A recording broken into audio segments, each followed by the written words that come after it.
Lights dim. The crowd holds its breath. A figure steps into the spotlight. Every movement precise.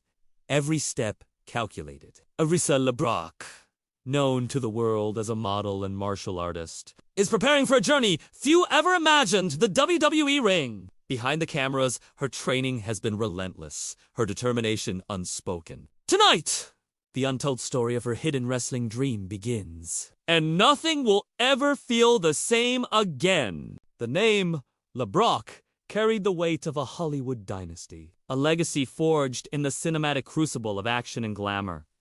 For Arissa, it was a beautiful, yet crushing, inheritance. Her life, from childhood, was a carefully curated performance. One that demanded grace on the runway and calculated composure in front of the lens. But beneath the polished surface, a primal yearning beat a desire for raw, unscripted combat. The wrestling ring, a canvas of sweat, pain, and theatrical honesty, called to her a siren song against the muted melody of high fashion. This dream, this urge to trade silks for spandex and flashbulbs for floodlights, was a secret she guarded fiercely, locking it away in the deepest corner of her ambition. It was an anomaly, a jagged piece of reality that refused to fit into the smooth, predictable puzzle of her public life. Every photo shoot, every martial arts session became a cover, a carefully maintained facade to shield the true, audacious ambition. She moved through the world like a spy in her own life, knowing that the moment this truth emerged,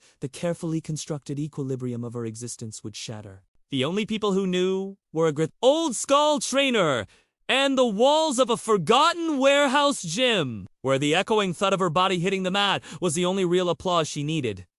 She wasn't just training for a debut. She was training for an earthquake.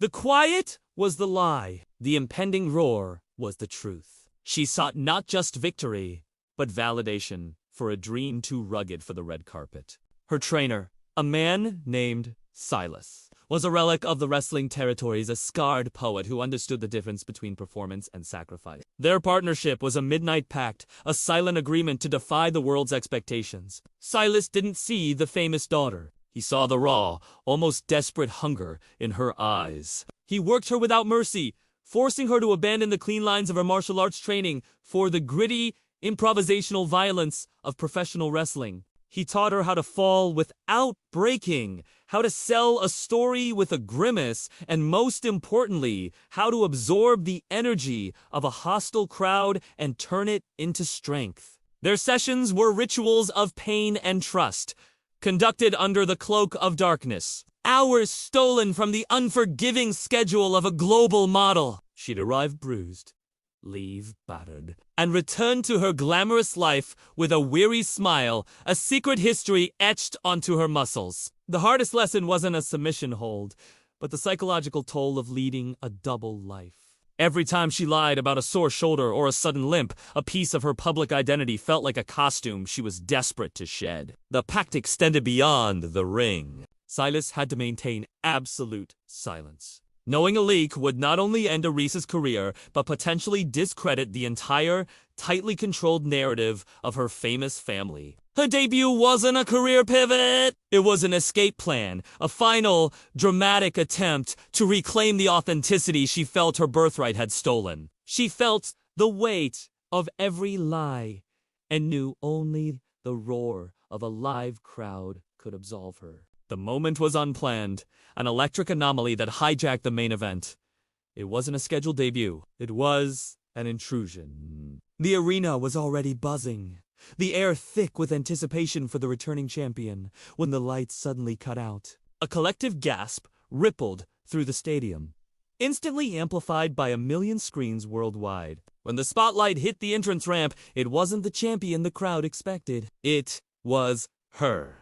Arissa LeBrock, in ring gear that was both intimidating and elegant. The stark contrast to her runway persona, a visual slap in the face. For one agonizing, suspended breath, there was absolute silenza.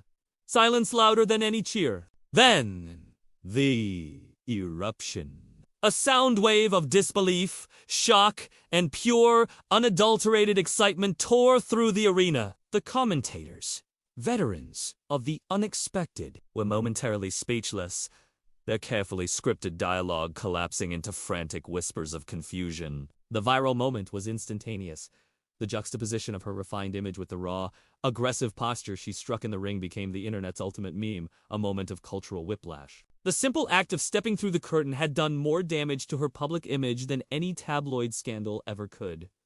The narrative was no longer hers. It belonged to the chaotic, ravenous beast of global media. Her family, watching from a world away, witnessed their carefully guarded dynasty take a direct, televised hit. They saw not a dream fulfilled, but a reckless betrayal of their name. The silence in that moment was the final death knell of her old life. The chaos backstage was immediate and overwhelming. Security personnel scrambled, producers barked into headsets, and the champion whose entrance she'd stolen stood fuming, a picture of legitimate, non-scripted fury. Arissa, oblivious to the storm she'd unleashed, simply walked past the ensuing commotion, her focus absolute. She found Silas waiting in a small, windowless room, his face a mask of resigned pride. "You've done it now, kid," he mumbled, not as a warning, but as a confirmation of fate. The backlash began even before she could towel off. Her modeling agency called their tone a blend of panic and professional outrage. Endorsement deals evaporated in a flurry of contract termination emails,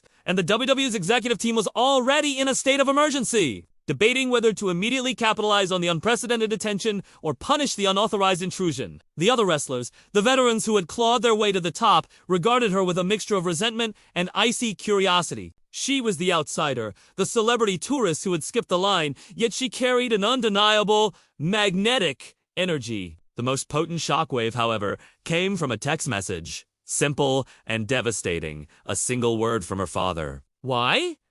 It wasn't an angry question, but one of profound, emotional bewilderment. In that moment, surrounded by the cacophony of wrestling's raw reality, she felt the true cost of her dream mitt wasn't physical pain, but the severing of the most important ties. The next 48 hours were a media firestorm, a perfect, inescapable loop of analysis, criticism, and hyperbolic praise. The mainstream press, particularly the fashion and entertainment outlets, were merciless. They painted her as a spoiled heiress, indulging in a slumming hobby. A celebrity desperate for attention, risking her multi-million-dollar career for a childish lark. Pundits openly questioned her sincerity, her physical capability, and her sanity. They dissected her entrance gear, her expression, and the shock of her unauthorized appearance, turning her audacious move into a moral failing. However, a counter-narrative was brewing in the dark, passionate corners of the internet, and among wrestling's hardcore fans, they saw a figure who had rejected the gilded cage of celebrity, someone willing to sacrifice comfort for authenticity. They admired the sheer, shocking audacity of her intrusion, recognizing it as a genuine, old-school wrestling mover. Mova fueled by real passion, not corporate scheduling. The dual verdict created a bizarre public persona. She was simultaneously a cultural villain and a rebellious hero. This narrative breakdown, the inability of the world to agree on who she was, became her greatest weapon. She had transcended the simple categories of model or actress. She was now an enigma, a source of endless speculation. This was the true genius of her entrance. It wasn't just a debut. It was a cultural Rorschach test, forcing everyone to reveal their own preconceptions about class, gender, and the nature of work. The noise was deafening, but Arissa finally felt a sense of clarity, realizing that a controversial truth was infinitely less exhausting than a comfortable lie. The fiercest backlash didn't come from the public or the press, but from the silent, powerful architects of her family legacy. The LeBrock name was built on a foundation of control, precision, and a carefully maintained distance from anything deemed messy or unrefined. Her decision to enter the brutish, beautiful spectacle of professional wrestling was viewed not just as a poor career choice, but as a direct, public insult to the family's decades of careful branding. Her mother, the epitome of high society elegance, saw it as a willful act of self-destruction. Her father, the action star whose every movement was once a choreographed piece of cinema,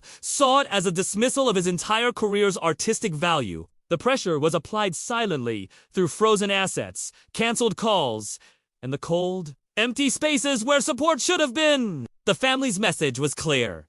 Abandon this madness, and the world would be open to her again. Continue, and she would be an outcast, a stain on their immaculate history. This emotional warfare was far more debilitating than any dropkick or clothesline. Arissa found herself fighting not a rival in the ring, but the ghost of her own past, the weight of the expectations she'd carried since birth. Every cheer from the wrestling crowd was a hammer blow against the silent foundation of her elite upbringing. Yet, the further she pushed into the wrestling world, the clearer her own reflection became. She realized the legacy she truly owed wasn't to her family's past, but to her own future. She was finally strong enough to script herself. The emotional core of the reaction came from an unexpected source. The champions she had grown up idolizing. For years, she had watched them, a secret admirer of their passion, their commitment to the grueling craft. Now, having crossed the line from observer to participant, she was met not with welcome, but with cold, professional disdain. The champion whose entrance she had interrupted became the face of the silent resentment. This wrestler, a gritty, hard-working veteran, saw Arissa not as a legitimate competitor, but as a rich, attention-seeking dilettante using the ring as a stage for a temporary thrill. During a brief, tense confrontation backstage, the champion's words were delivered with quiet, devastating finality. This isn't a runway, and this isn't a film set. You don't get to buy your way into respect here.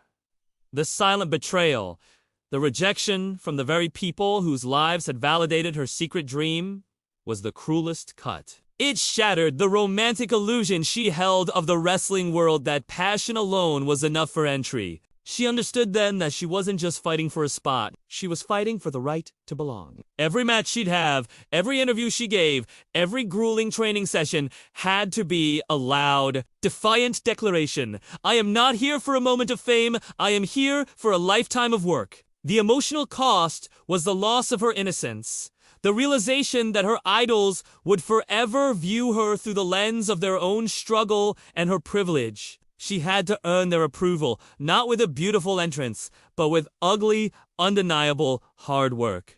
The aftermath of her debut brought an unexpected, profound solitude. The glamorous life she had rejected vanished instantly, the endless stream of party invitations and elite social gatherings drying up completely. The wrestling world, which she had fought so hard to enter, remained wary, keeping her at arm's length. She was a woman without a tribe, suspended between two distinct, mutually exclusive worlds. The quiet hours in her sparse training apartment became a testing ground for her resolve. She had always been surrounded by handlers, managers, and publicists, a constant, insulating hum of attention. Now, she was alone, responsible for her own laundry, her own meals, and her own crushing self-doubt. This, enforced solitude, became her greatest teacher. She learned the difference between public validation and true inner strength.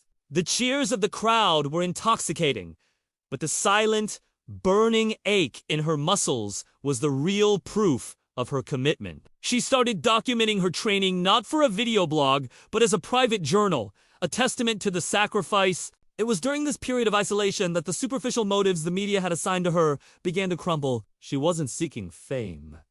She was seeking grounding. She realized that the ring, ironically, was the most honest place she had ever been, forcing her to confront her own physical and psychological limits without the protective sheen of her celebrity. This solitude, this chosen separation, was the price of her personal freedom. Months passed. The viral shock faded, replaced by the grind of a grueling, unpredictable schedule. Arissa, no longer a sudden media sensation but a working wrestler, earned a proper, sanctioned entrance.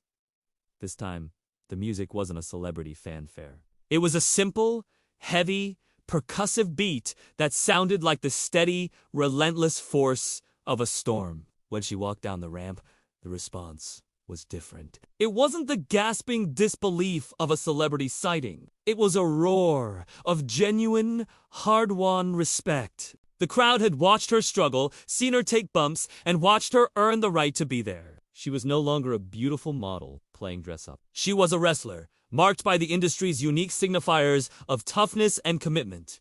During this entrance, she didn't look at the cameras or the lights. She looked at a small, unassuming spot in the audience where Silas, her trainer, sat, a rare, faint smile creasing his weary face, silent acknowledgement that she had passed his impossible test. This was her true debut, not the one that broke the internet, but the one that healed her own internal fracture. She understood then that the only legacy that mattered was the one she could carry into the ring with her own 2 hands. The new entrance was the public acknowledgement of the private woman she had become.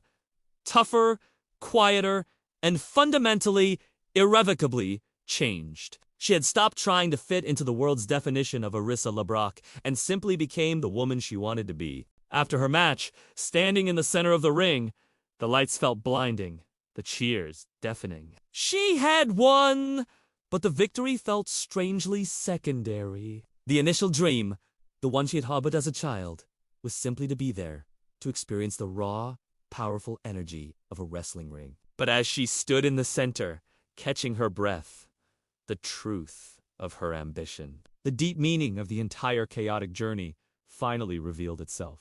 The hidden dream wasn't about the WWE, the title, or even the wrestling itself. The twist was this: Arissa LeBrock had never truly wanted to be a wrestler. She had wanted to fail dramatically, publicly, and irreversibly, so that her famous family would finally be forced to let her go. She had spent her life as a prized possession, an artifact of luxury and perfection. Her unauthorized entrance was not a career pivot. It was a conscious, almost suicidal act of rebellion. A calculated move to burn the bridge back to her old life so thoroughly that only the ring, this place of honest violence, could be her refuge.